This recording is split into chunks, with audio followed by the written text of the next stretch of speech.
This is a solar cell, and you probably know that when you put a bunch of these together in the sun, they give you power. But do you know how they work?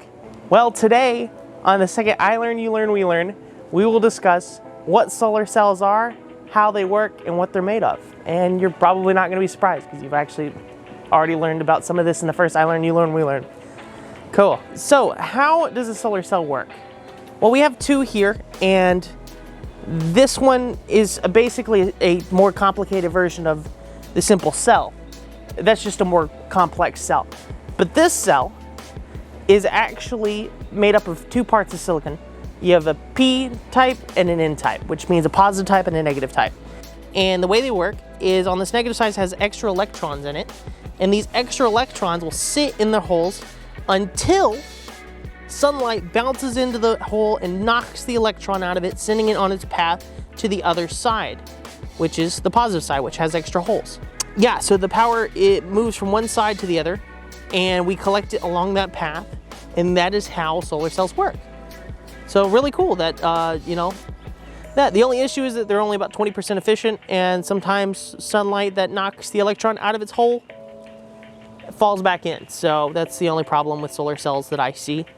Really cool item, and I love it. So if you have never played with these, they're super duper thin. I mean, like you can cut a hair on that. It's super duper thin and really fragile. So really cool piece. The cool thing about this is that it's made of silicon, the second most common material in the world, and is the semiconductor that we showed in the last I Learn, You Learn, We Learn, and the LEDs and the lasers. So really cool how P-types and N-types silicon still applies even here on solar cells. So if you haven't seen that video, go check it out. If you have, fantastic. This is the second one where we talk about something totally different, and each week we learn something new. The drawbacks to how solar power works. And the biggest drawback is that it's not 100% efficient. So like I said, how sunlight hits the negative side and it bounces off, well, it bounces the electron off to go to the positive side. Well, the drawback with that is sometimes that doesn't work.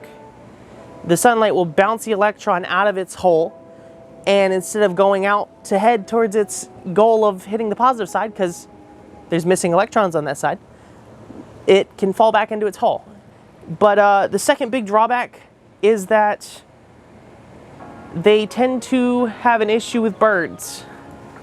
And for everybody who loves birds, please look away. So birds can't see glass, which is why they run into windows a ton. But when they see these on giant solar panels, they tend to think they are water. And so instead of flying over or checking it out, they just slam into it thinking that they're diving for water.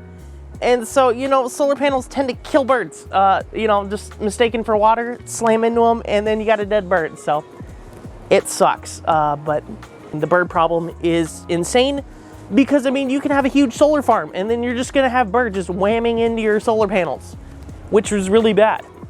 Oh, another cool note about solar panels, and I want to talk about this for a second. So solar panels aren't perfect, but they do have a really cool feature about them.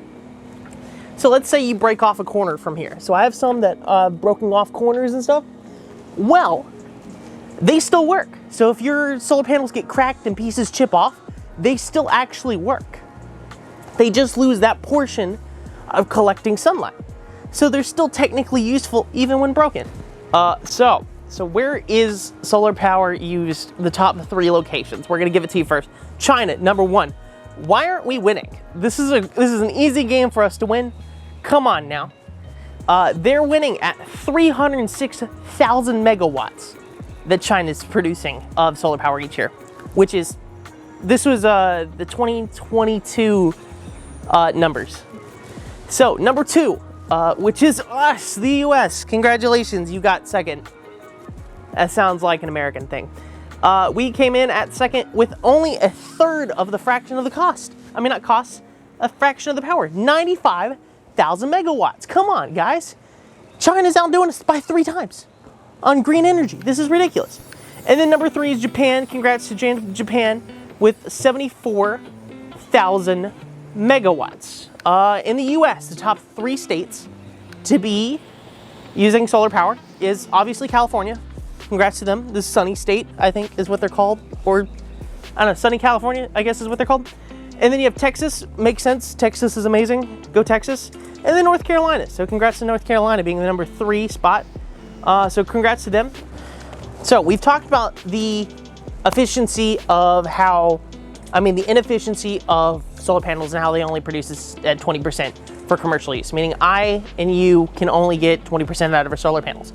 But some places in the world, as I mentioned, don't have reliable power sources, meaning they don't have, mega facilities producing power for them. So solar panels, I think, are the best option, and we should start shipping solar panels to third world countries. I think this is a great way to make the world a better place. But solar panels, if they were put in the Sahara Desert, could power the whole world. Just the Sahara Desert being solar used could power the whole world, which is really cool. I mean, I think that's amazing. And that's my second note on awesome solar power. So what was the last thing I gotta mention? So if you guys enjoyed the video, make sure to like and subscribe, and I really hope that maybe you find ways to implement solar power into your daily lives. It's a great way to have green power. So drop a like if you enjoyed the video. Let me know in the comments below if you enjoyed the second I Learn, You Learn, We Learn, and what you'd like to learn about next. Yeah, that's all I gotta say on this I Learn, You Learn, We Learn. Hope you guys enjoyed. I'm probably gonna cut like literally everything I just said because I rambled for like 5 straight minutes. And you'll never know what I was talking about because I just cut it all, so sucks to be you. Or I don't know, maybe I'll post, I don't know, we'll see. All right, have a good one, peace.